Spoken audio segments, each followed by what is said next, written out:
Le Seigneur est ma lumière. Le Seigneur est ma lumière. Le Seigneur est ma lumière. Il éclaire mes pas. Il éclaire mes chemins. Il m'éclaire chaque jour de ma vie. Le Seigneur est ma lumière et mon salut. De qui aurais-je crainte? Le Seigneur est le rempart de ma vie. Devant qui tremblerais-je? Si des méchants s'avancent contre moi pour me déchirer, ce sont eux mes ennemis, mes adversaires, qui perdent pied et succombent. Qu'une armée se déploie devant moi, mon cœur est sans crainte. Que la bataille s'engage contre moi, je garde confiance. J'ai demandé une chose au Seigneur, la seule que je cherche: habiter la maison du Seigneur tous les jours de ma vie, pour admirer le Seigneur dans sa beauté et m'attacher à son temple, pour admirer Jésus crucifié et m'attacher à son temple, pour l'admirer, sa création, pour admirer son temple, la beauté de son temple, son sanctuaire, ce lieu sacré. Alors je bénis le nom du Seigneur, lui qui me plonge dans son temple, lui qui me permet d'admirer son temple. Et lorsque j'admire ce temple, je ne peux que m'attacher. Je reste marqué par cette visite dans ce lieu. Je bénis le Seigneur. Alors je veux admirer le Seigneur dans sa beauté. Il est tellement beau, Jésus. Il est tellement bon, Jésus. Oui, lorsque le Seigneur t'amène dans le lieu secret, il te permet de le contempler. Contempler Jésus crucifié. Le Seigneur te permet de le contempler afin que tu saches qu'il n'est plus simplement ce Dieu historique, qu'il n'est plus simplement ce Jésus dont on te parle et dont tu peux lire dans la Bible, mais il est ce Jésus crucifié, réel, ce Jésus qui a connu la passion. Oui, il me réserve un lieu sûr au jour du malheur. Il me cache au plus secret de sa tente. Il m'élève sur le roc. Maintenant, je relève la tête devant mes ennemis. Alors, bien-aimé dans le Seigneur, relève la tête. Ce soir, relève la tête face à tes adversaires, face à tes ennemis, face aux batailles de cette vie. Relève la tête. Ne baisse plus la tête, ne baisse plus le regard. Relève la tête. Alors, j'irai célébrer dans sa tente le sacrifice d'ovation. Je chanterai, je fêterai. Écoute, Seigneur, je t'appelle. Pitié, réponds-moi. Mon cœur m'a redit ta parole. Cherchez ma face. Alors c'est ta face, Seigneur, que je cherche. Ne me cache pas ta face. Ne cache pas ta face à ce frère, à cette sœur qui te cherche dans ce temps de priant la parole de Dieu. N'écarte pas ton serviteur avec colère. Ne reste pas. Tu restes mon secours. Ne me laisse pas, ne m'abandonne pas. Dieu, mon salut. Mon père, ma mère m'abandonnent. Le Seigneur me reçoit. Alors je te prie, Seigneur, enseigne-moi, enseigne à ce frère, à cette sœur, ton chemin. Conduis-moi, conduis-nous par des routes sûres, malgré ceux qui me guettent, malgré ceux qui nous guettent. Ne me livre pas, ne nous livre pas à la merci de l'adversaire. Contre nous, contre moi se sont levés des faux témoins qui soufflent la violence. Mais j'en suis sûr, je verrai les bontés du Seigneur sur la terre des vivants. Alors je contemple les bontés du Seigneur sur cette terre de vivants. Bien avant d'être allé dans l'au-delà, je peux déjà ici contempler le Seigneur. Parce qu'il est celui qui m'emmène dans le lieu secret. Il est celui qui m'emmène contempler ses mystères. Alors je ne peux que bénir le nom du Seigneur qui me permet de contempler Jésus, le crucifié, qui me permet de contempler Jésus dans tous ses mystères. Alors c'est un privilège. C'est avec joie encore que je me tiens ce soir dans la présence du Seigneur. Alors bien-aimés, nous sommes rassemblés au nom du Père et du Fils et du Saint-Esprit. Amen. Nous voulons encore bénir le nom du Seigneur en ce jour. Lui qui nous accorde cette grâce d'être là, dans sa présence, dans son temps et dans notre temps de priant la parole de Dieu. C'est Jésus qui nous rassemble. Alors nous voulons bénir le nom du Seigneur. Ce Dieu vivant, ce Dieu présent, ce Dieu qui est là avec nous chaque jour de notre vie. Alors il ne cesse de nous témoigner de sa présence. Il ne cesse de nous témoigner de sa présence. Alors nous voulons demeurer dans son temple. Le Seigneur veut que l'on cherche sa face. Alors bien-aimé, tu ne peux pas désirer la face du Seigneur et ne pas le rencontrer. Alors aie cette soif en toi. Alors nous pouvons formuler cette phrase, le dire souvent. Mais un jour, le Seigneur t'accordera cette grâce de contempler sa face. Et quand je vois ce que le Seigneur fait dans ma vie, où je vois où le Seigneur me conduit dans sa présence, dans des lieux secrets, dans des mystères anciens, alors le Seigneur me donne, m'accorde cette grâce de contempler sa face. Alors je me sens privilégié. Je ne peux que bénir le nom du Seigneur, élever le Seigneur.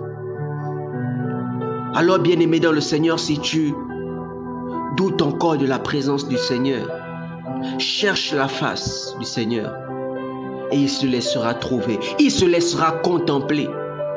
Il n'est pas un homme pour mentir, il le dit dans sa parole, cherchez ma face. Cherchez ma face. Il ne peut pas te demander de chercher sa face et ne pas te permettre de le contempler. Alors merci Seigneur pour ta présence. Saint-Esprit de Dieu, nous t'invitons encore à prendre le contrôle de ce temps, de ce moment, à disposer chacun d'entre nous, à nous ouvrir au mystère de la parole de Dieu. Ouvre nos oreilles. Saint-Esprit, ouvre mes oreilles. Ouvre les oreilles de ce frère. Ephrata. Ouvre mes oreilles. Alors je déclare que maintenant, les oreilles de mon cœur et de mon corps s'ouvrent maintenant. Je déclare au nom de Jésus que tes oreilles, les oreilles de ton corps s'ouvrent maintenant à l'écoute de la parole de Dieu. Et je déclare aussi que mes yeux s'ouvrent au mystère de Dieu. Que mes yeux surnaturels s'ouvrent maintenant au nom de Jésus. Que tes yeux surnaturels s'ouvrent maintenant au nom de Jésus. Afin que tu puisses contempler la gloire de Dieu, les mystères de Dieu. Oh, le Seigneur est merveilleux. Il n'est pas ce Dieu historique. Je prie que le Seigneur t'accorde aussi la grâce de connaître les mystères. Qu'il t'emporte dans les profondeurs de ces mystères. Merci Seigneur. Merci Seigneur pour ce privilège que tu nous donnes de t'adorer, de te contempler. Merci Seigneur. Alors nous bénissons encore le nom du Seigneur et ce soir nous poursuivons l'enseignement de Jésus. Le Seigneur poursuit son enseignement aujourd'hui sur la partie 2 des épreuves avant la fin. Les épreuves avant les derniers temps ou les épreuves avant la fin, avant la venue du Fils de l'homme. On nous parlait déjà de ces épreuves la dernière fois. Le Seigneur nous invitait à prendre garde à ce que nous ne soyons pas égarés par ces hommes qui s'autoproclament Christ. Le Seigneur nous invitait à ne pas nous laisser effrayer par ces différents événements, parce qu'il fallait que ça arrive. Ces guerres, ces rumeurs des guerres, la famine et tous ces événements, ça devrait arriver. Le Seigneur nous invitait à faire attention aux faux prophètes qui se lèvent ici et là. Alors le Seigneur poursuit aujourd'hui encore à nous entretenir sur ces épreuves des derniers temps. Ces épreuves, bien-aimés dans le Seigneur, qui vont nous renseigner des derniers temps, qui vont nous renseigner sur la venue du Christ. Mais le Seigneur nous invite à ne pas nous laisser égarer, nous laisser tromper par certains événements et certains hommes qui viendront pour nous faire croire que ce sont eux, le Christ. Alors nous poursuivons aujourd'hui notre enseignement dans l'évangile de Matthieu au chapitre 24, du verset 14. Du verset 14 au verset 22. Alors je proclame la parole de Dieu.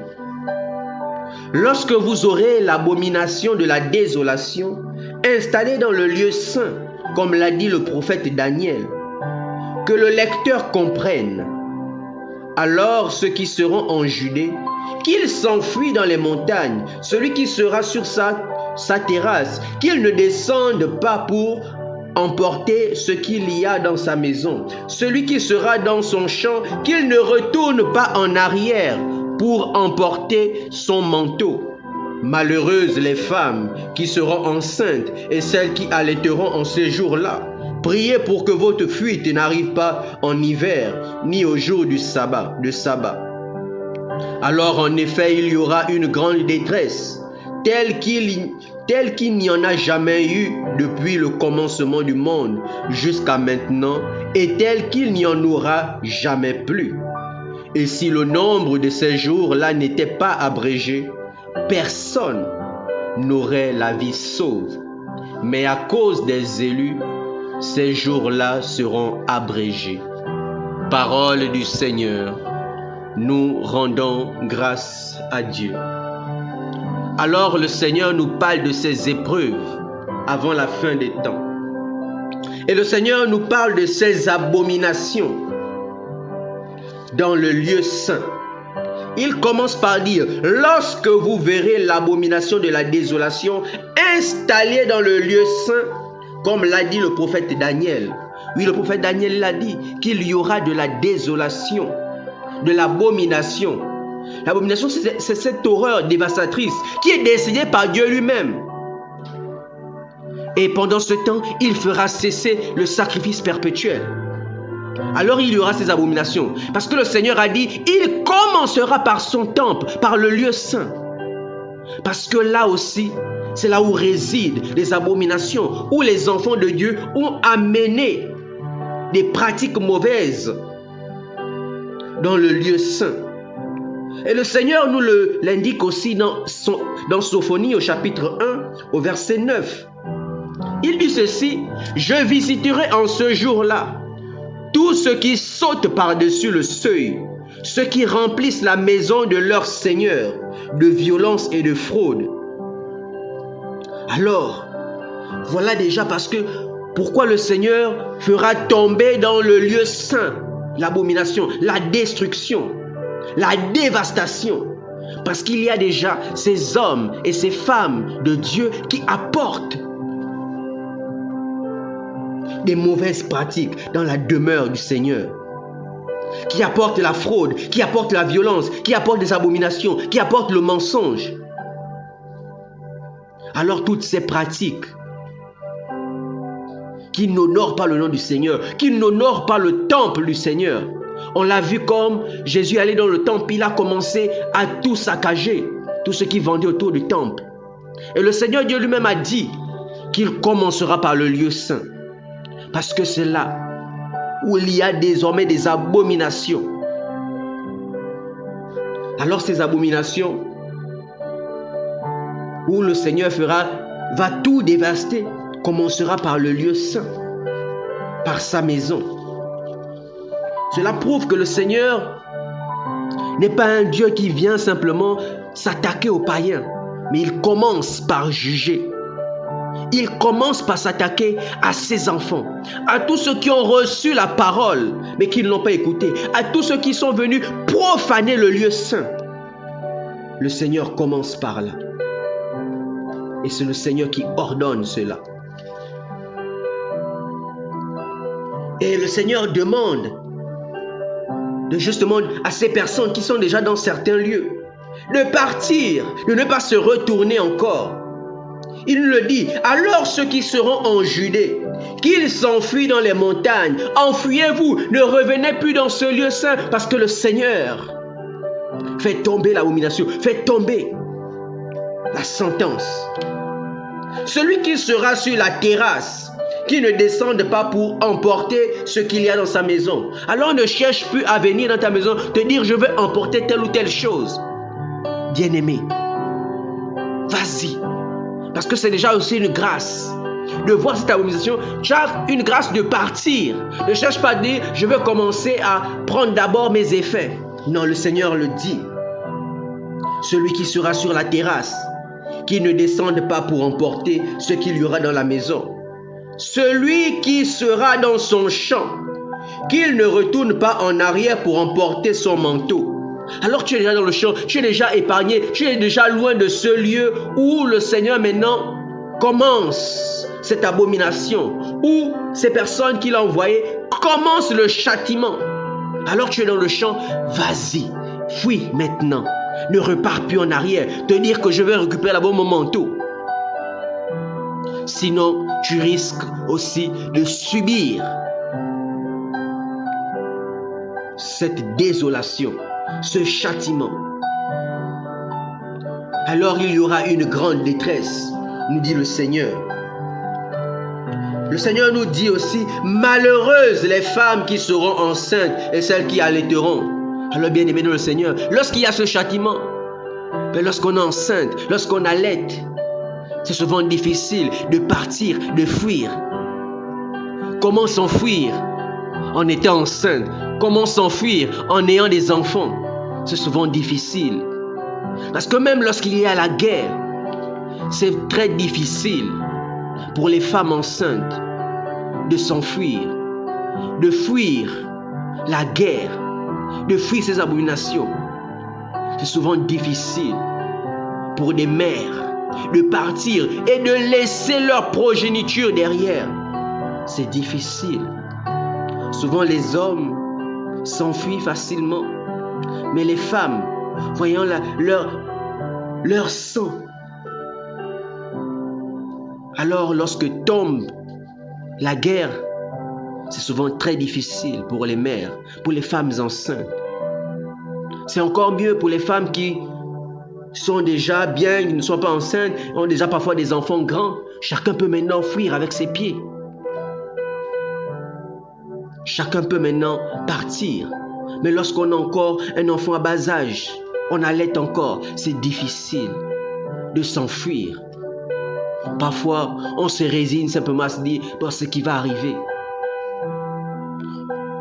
Je peux que rendre grâce à Dieu pour n'avoir pas connu la guerre, mais je peux m'imaginer, et on peut le voir, lorsqu'on voit des familles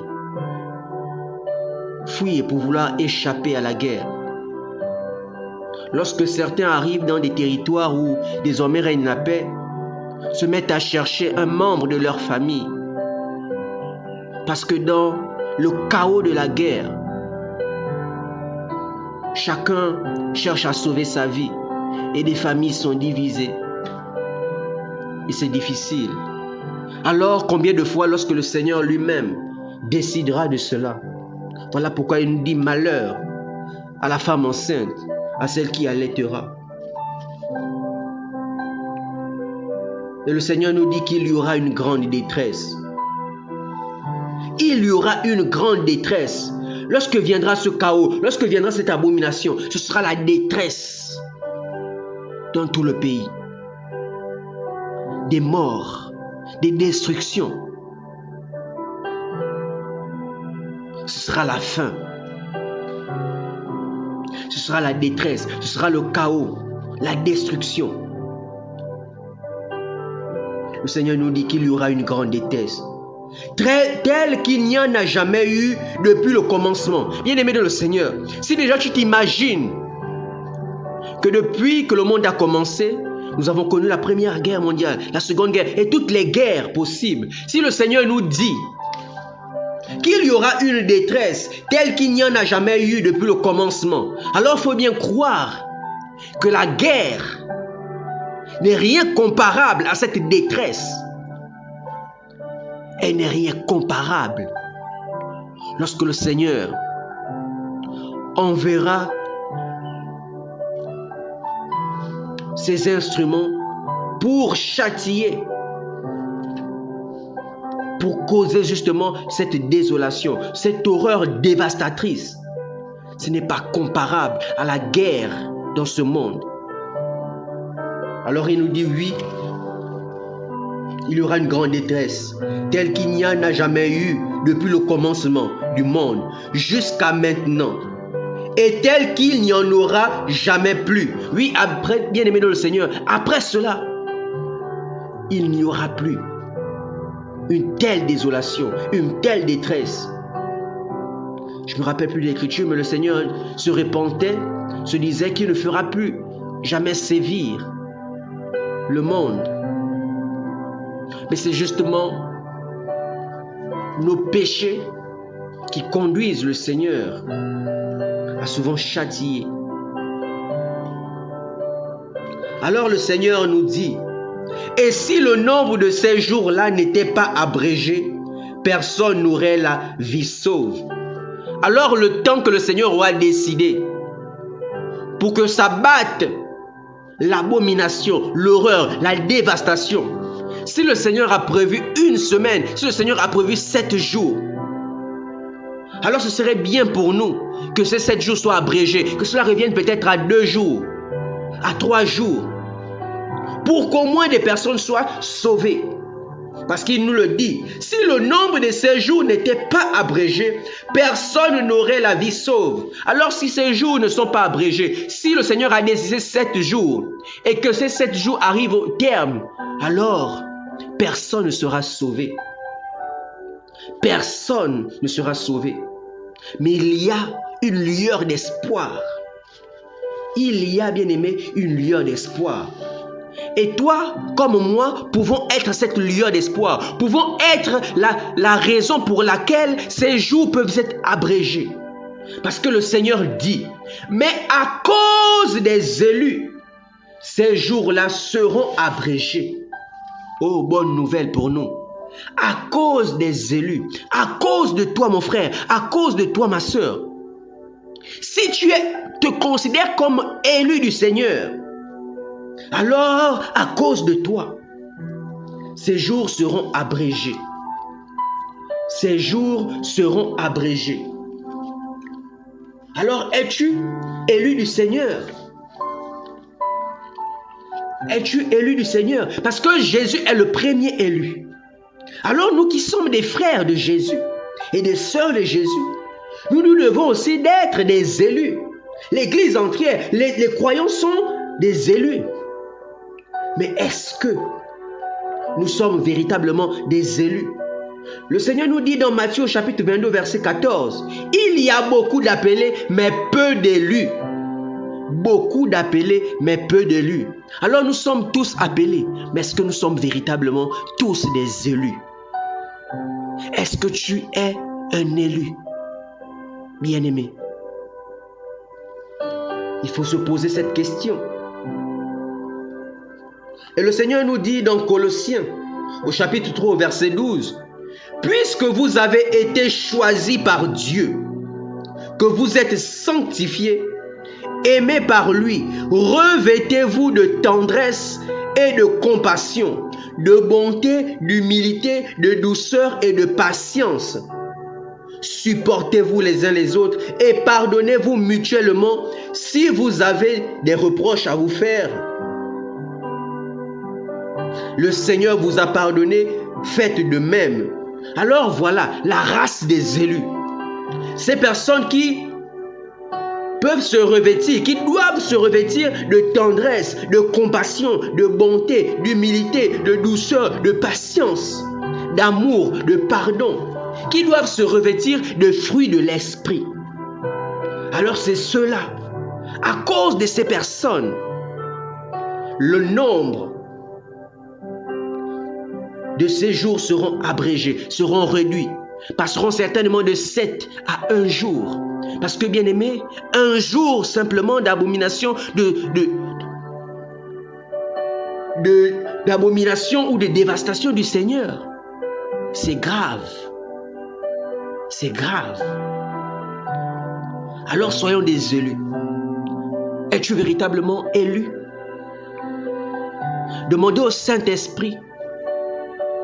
Demandez au Saint-Esprit de faire de nous des véritables élus. Que nous puissions porter du fruit, que nous puissions marcher par l'Esprit et manifester la tendresse, manifester la bonté, manifester l'amour, manifester le pardon et nous éloigner de la violence, éloigner les calomnies, éloigner tout ce qui déplaît à Dieu. Et en tant que chrétiens, n'emportons pas ces pratiques païennes dans la demeure du Seigneur. Parce que c'est là où il commencera. C'est par toi, c'est par moi, croyant, appelé de Dieu. Alors que le Saint-Esprit nous fortifie et nous aide à être véritablement des élus, afin d'être la cause de la réduction de ces jours d'abomination, afin que le Seigneur se glorifie en chacun de nous. Que Dieu bénisse sa parole. Nous étions rassemblés au nom du Père et du Fils et du Saint-Esprit. Amen.